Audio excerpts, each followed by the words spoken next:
ನಿಮ್ ಜೊತೆ ಏನಾದ್ರು ಕೊನೆಯದಾಗಿ ಯಾವಾಗ ಸರ್ ನೀವು ಭೇಟಿ ಆಗಿದ್ರಿ, ಏನ್ ಮಾತಾಡಿದ್ರಿ ಅವ್ರ? ನನಗೆ ಒಂದು 2-3 ತಿಂಗಳಿಂದ ಭೇಟಿಯಾಗಿದ್ದ. ಆ, ನವಗ್ರಹ ರಿಲೀಸ್ ಟೈಮಲ್ಲಿ ಪ್ರಮೋಷನಲ್ ಆಕ್ಟಿವಿಟೀಸ್ ಆಗಬೇಕಿತ್ತು. ಅದಕ್ಕಿನ್ನು ಒಂಚೂರು ಒಂದು ತಿಂಗಳಿಂದ ಆಗಿತ್ತು ಪ್ರಮೋಷನಲ್ ಆಕ್ಟಿವಿಟೀಸ್ ಮುಂಚೆ. ಆವಾಗ ಕೇಳಿದೆ, ಏನು ಹಿಂಗೆ ಸಣ್ಣ ಆಗ್ಬಿಟ್ಟಿದೆ ಇಷ್ಟೊಂದು, ಗುರ್ತೇ ಸಿಗಲಿಲ್ಲ ಆ್ಯಕ್ಚುಲಿ ಅವನು. ಯಾಕೋ ಹಿಂಗಾಗಿದೆಯಾ? ಇಲ್ಲ ಜಿ, ಟ್ರೀಟ್ಮೆಂಟ್ ತೊಗೊತಾ ಇದ್ದೀನಿ, ಟೈಫಾಯ್ಡ್ ಆಗಿತ್ತು ಅಂದ. ರಿಕವರಿ ಆಗ್ಬಿಡಪ್ಪ ಬೇಗ, ಚೆನ್ನಾಗಾಗು, ಯಾವುದೋ ನಮ್ಮ ಸರ್ಕಲ್ ಒಂದು ಸಿನಿಮಾ ಆಗ್ತಿದೆ ಮಾಡೋಣ. ಇದು ಕೇಳ್ತಾ ಇದ್ರು ತುಂಬ ಜನ, ಈ ಥರ ಎಲ್ಲಿ ಸರ್ ಶೆಟ್ಟಿ ಅವರು ಬೇಕಿತ್ತು ಕ್ಯಾರೆಕ್ಟರ್ಗೆ ಅಂದ್ಬಿಟ್ಟು. ಸರಿ ರೆಡಿ ಆಗ್ಬಿಡಿ ಅಂದೆ. ಇನ್ನೂ ಒಂದೂವರೆ ತಿಂಗಳಾಗತ್ತೆ, ಅಷ್ಟೊತ್ತಿಗೆ ರೆಡಿ ಆಗು ಅಂದೆ. ಆಮೇಲೆ ಪ್ರಮೋಷನಲ್ ಆ್ಯಕ್ಟಿವಿಟೀಸ್ಗೂ ಬರಲಿಲ್ಲ. ದಿನಕರ್ ಫೋನ್ ಮಾಡಿದಾಗ ಆಯಿತು ಬರ್ತೀನಿ ಜಿ ಅಂತ ಹೇಳಿದ್ದ. ಆಮೇಲೆ ನನಗೆ ಇಲ್ಲ ಜಿ ಬರೋಕ್ಕಾಗಲ್ಲ, ತುಂಬ ಸುಸ್ತಾಗ್ತಿದೆ, ಆಮೇಲೆ ವೀಕು ಇದ್ದೀನಿ. ಆಮೇಲೆ ನೋಡಿದವರು ಇದೇ ನಿಮ್ಗೆ ಸಣ್ಣ ಆಗ್ಬಿಟ್ಟಿದ್ದೀರಾ, ಅದಕ್ಕೊಂದು ಏನು ಎತ್ತ ಅಂತ ಕೇಳ್ತಾರೆ, ಹೇಳ್ಬಿಟ್ಟಿದ್ವಿ ದಿನಕರ್ಗೆ.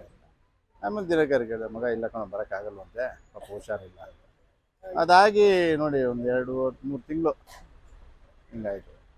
ಇನ್ನೊಂದು ಸರ್ ಏನಂದ್ರೆ ತುಂಬಾ ಊಹಪ ಓಡಾಡ್ತಿರೋದೇನು ಅವಕಾಶಗಳು ಇರಲಿಲ್ಲ, ಈ ಕಾರಣದಿಂದ ತುಂಬಾ ಮನ ನೊಂದಿದ್ರು ಅಂತ ಈ ತರದೆಲ್ಲ ಮಾತು ಬರ್ತಿದ್ರು.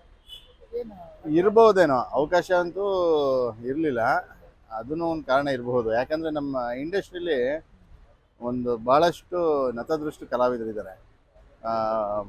ಅಭಿನಯ ಬರುತ್ತೆ, ಚೆನ್ನಾಗಿ ನಟನೆ ಮಾಡ್ತಾರೆ, ಅಂಥವ್ರನ್ನ ಕೆಲವರು ಅವಕಾಶ. ಆಮೇಲೆ ಇನ್ನೊಂದು ಸ್ವಾಭಿಮಾನಿ ಜಾಸ್ತಿ ಅವನು. ಎಲ್ಲೂ ಹೋಗಿ ನಂಗೊಂದು ಈ ಥರ ಅವಕಾಶ ಕೊಡಿ ಕೊಡಿ ಕೊಡಿ ಅಂತ ಕೇಳ್ತಾ ಇರಲಿಲ್ಲ.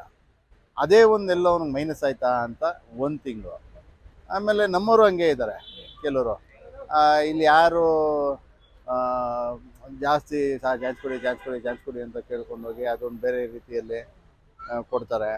ಆಮೇಲೆ ಇನ್ನು ಕೆಲವರು ನಾವೇ ನೋಡ್ದಂಗೆ, ನಿಮಗೂ ಗೊತ್ತಿದೆ ಭಾಳಷ್ಟು, ಒಂದು ಆ್ಯಕ್ಟಿಂಗ್ದು ಒಂದು ಚೂರು ಕೆಲವು ಗಂಧಗಾಳಿ ಗೊತ್ತಿಲ್ಲದೆ ಇರೋರೆಲ್ಲ ಕೆಲವರು ಮಾಡ್ತಾ ಇರೋದ್ರಿಂದಾಗಿ ಪ್ರತಿಭೆಗಳಿಗೆ ನೋಡಿ ಗಂಟೆ ಹೊಡೀತು. ನಿಜ, ಒಳ್ಳೆ ಪ್ರತಿಭೆಗಳಿಗೆ ಅವಕಾಶ ಸಿಗದೆ ಇರೋದು ಒಂಚೂರು ಇದೆ. ಎಲ್ರಿಗೂ ಅಂತಲ್ಲ, ಪಾಪ ಕೆಲವ್ರಿಗೆ ಒಳ್ಳೊಳ್ಳೆ ಅವಕಾಶ ಸಿಕ್ಕಿದೆ, ಬಟ್ ಕೆಲವ್ರು ಈ ರೀತಿ ತುಂಬ ಇದಾಗಿರುತ್ತೆ. ಬಟ್ ಅವನ ಸ್ವಾಭಿಮಾನನೇ ಒಂದು ಎಲ್ಲೋ ಅವನಿಗೆ ಕುತ್ತು ತಂತು ಅಂತ ನನ್ನ ಅನಿಸಿಕೆ.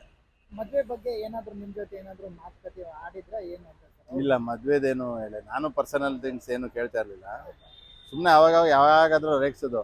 ಯಾವಾಗಲ ಪೇ ಮದುವೆ ನೋಡು, ನಮ್ಮ ಮಕ್ಳು ಇಷ್ಟು ದೊಡ್ಡವರಾಗ್ಬಿಟ್ರೆ, ನೀನು ಯಾವಾಗ ಮದುವೆ ಆಗ್ತೀಯಾ? ಏನಕ್ಕೆ ಜಿ ಮದುವೆ, ಇಷ್ಟು ಸ್ಟೇಜ್ ಆಗೈತು, ಏನಕ್ಕೆ ಜಿ ಮದುವೆ, ಆರಾಮಾಗಿರೋಣ, ಬ್ಯಾಚುಲರ್ ಆಗಿರೋದೇ ಒಂಥರ ಮಜಾ ಅಂತಿದ್ದ. ಬಟ್ ನೋಡಬೇಕು.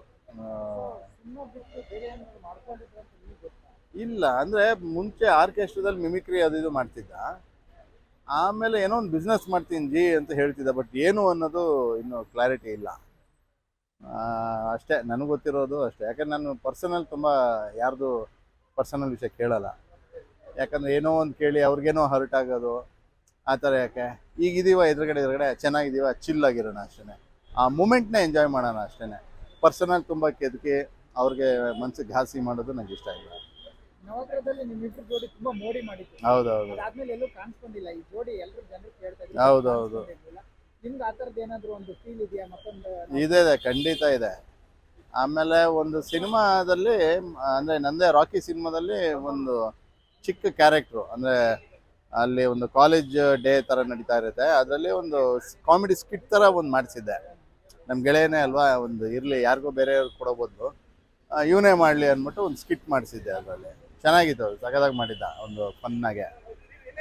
ಆಮೇಲೆ ಅದು ಬಿಟ್ಟರೆ ಒಂದು ಸಿನಿಮಾ ಮಾಡಿದ್ವಿ ಆ್ಯಕ್ಚುಲಿ, ಇದು ತುಂಬ ಚೆನ್ನಾಗಿತ್ತು. ಶೋಭರಾಜು ಆಮೇಲೆ ನಮ್ಮ ಗಿರಿ ಕಾಂಬಿನೇಷನು. ನಾನು ಬೇರೆ ಥರ ಒಂದು ನೆಗೆಟಿವ್ ಶೇಡು, ತುಂಬ ಚೆನ್ನಾಗಿತ್ತು ಅದು. ಬಟ್ ಏನೋ ಪ್ರೊಡ್ಯೂಸರ್ದು ಒಂಚೂರು ಸಮಸ್ಯೆ ಆಯಿತು. ಅದೇನೋ IT ರೇಟ್ ಥರ ಏನೋ ಆಗಿ ಅದು ಹಂಗೆ ನಿಂತೋಯ್ತು. ಅದು ಒಂದು ಆಲ್ಮೋಸ್ಟ್ 60% ಮುಗಿಸ್ಬಿಟ್ಟಿದ್ವಿ ಆ ಸಿನಿಮಾ. ತುಂಬ ಚೆನ್ನಾಗಿತ್ತು, ಅಲ್ಟಿಮೇಟ್ ಕ್ಯಾರೆಕ್ಟರ್ ಇತ್ತು ಅದರಲ್ಲಂತೂ. ಅದು ಬಂದಿದ್ರೆ ಇನ್ನೊಂಥರ ಬೇರೆ ಥರನೇ ಒಂದು ಇಮೇಜ್ ಟರ್ನ್ ಆಗಿರೋದು. ಅದು ಅಂದರೆ ಅದು ಬಂದು ಡಾರ್ಕ್ ಕಾಮಿಡಿ ಸಬ್ಜೆಕ್ಟು. ಶೋಭಿ ಸರ್ದು ತುಂಬ ಯುನೀಕ್ ಆಗಿತ್ತು ಕ್ಯಾರೆಕ್ಟ್ರು, ಬಟ್ ಅದು ರೈಡ್ ಆಗೋಯ್ತು. ಹಾಗಾಗಿ ಅದು ಹಂಗೆ ನಿಂತೋಯ್ತು. ಚಿತ್ರರಂಗದಲ್ಲಿ ಅವ್ರ ತಂದೆಯವರು ಕೂಡ ಸಾಕಷ್ಟು ಹೆಸರು ಮಾಡಿದ್ದಾರೆ. ಹೌದು. ಇನ್ನೇನಂದ್ರೆ ಯಾರು ಕೂಡ ಅವರು ಇದಾದಾಗ ಗಿರಿ ಅವರು ಇದಾದಾಗ ಯಾರು ಕೂಡ ಬೇಡ, ನೀವು ಬಂದಿದ್ರಿ, ದಿನಕರ್ ಸರ್ ಬಂದಿದ್ರು ಅಂತ ಹೇಳಿದ್ರು. ಒಂದಿಷ್ಟು ಜನ ಬಂದಿಲ್ಲ, ಒಂದಿಷ್ಟು ಜನ ವಿಷಯನೇ ಗೊತ್ತಿಲ್ಲ ಅಂತೆಲ್ಲ ಇದ್ರು. ಇದೆಲ್ಲ ನೋಡ್ತಾ ಇದ್ರೆ ಏನ್ ಅನ್ಸುತ್ತೆ ಸರ್? ಅಷ್ಟೇ, ಮನುಷ್ಯ ಇದ್ದಾಗಲೇ ಕೆಲವೊಮ್ಮೆ ಅವಕಾಶ ಇರಲಿಲ್ಲ, ಇನ್ನು ಮನುಷ್ಯ ಹೋದ್ಮೇಲೆ ಇನ್ನು ಯಾರು ಬಂದು ನೋಡ್ತಾರೆ ಅನ್ನೋ ಇದು ಕೂಡ ಅನ್ನಿಸ್ತು. ಬಟ್ ಬರಲೇಬೇಕು ಬರಬಾರ್ದು ಅನ್ನೋದು ಅಲ್ಲ, ಅದು ಅವ್ರವರ ಪರ್ಸನಲ್ ಮೇಲೆ ಅವ್ರುಗಳು ಯಾವ ಕೆಲಸದಲ್ಲಿ ಇರ್ತಾರೋ. ಆಮೇಲೆ ಕೆಲವ್ರಿಗೆ ನೀವು ಹೇಳ್ದಂಗೆ ವಿಷಯನೂ ಕೆಲವ್ರಿಗೆ ಗೊತ್ತಿರೋದಿಲ್ಲ. ಹಾಗಾಗಿ ನನಗೆ ವಿಷಯ ಗೊತ್ತಾದ ತಕ್ಷಣ ನಾನು ಒಂದಷ್ಟು ಮೀಡಿಯಾಗಳಿಗೆ ವಿಷಯ ತಲುಪಿಸಿ, ಆಮೇಲೆ ನಮ್ಮ ಸ್ನೇಹಿತರುಗಳಿಗೆ, ಸಿನಿಮಾದ ಸಂಬಂಧಪಟ್ಟದವ್ರು ಯಾರ್ಯಾರಿದ್ರು ದಿನಕರ್ಗೆ ಹೇಳಿದೆ, ಆಮೇಲೆ ತರುಣ್ಗೆ ಹೇಳಿದೆ. ತರುಣ್ಗೂ ಗೊತ್ತಿತ್ತು ವಿಷಯ, ಗೊತ್ತಾಯಿತು, ಹೇಳ್ದ ಮಗ ನನಗೂ ಗೊತ್ತಾಯಿತು ಅಂತ ಹೇಳ್ದ. ಹಾಗಾಗಿ ಅವ್ರು ಬಂದು ಹೋದ್ರೆ ಏನೋ ಗೊತ್ತಿಲ್ಲ, ಬಟ್ ನಾನು ದಿನಕರ್ಗೆ ಫೋನ್ ಮಾಡಿದಾಗ ಈ ಥರ ಬಾರೋ, ಈ ಟೈಮಿಗೆ ಹಿಂಗೆ ESI ಹತ್ರ ಬಾ, ನಾನು ಅಲ್ಲೇ ಇರ್ತೀನಿ, ಜಾಗ ಹೇಳ್ತೀನಿ ಅಂದೆ. ನಾನು ಹೋಗಿದ್ದೆ, ಅಷ್ಟೊತ್ತಿಗೆ ದಿನಕರ್ ಬಂದ. ಮಿಕ್ಕಿದ ಆಮೇಲೆ ಕೆಲವು ಯಾರು ಬಂದರು, ಮಿಕ್ಕಿದ ನಂಗೆ ಬೇರೆಯವ್ರು ಬಂದಿದ್ದು ಯಾರು ಗೊತ್ತಿಲ್ಲ. SSTV ಸಿನಿಮಾ ಜಗತ್ತಿನ ಕ್ಷಣ ಕ್ಷಣದ ಸುದ್ದಿಯೊಂದಿಗೆ.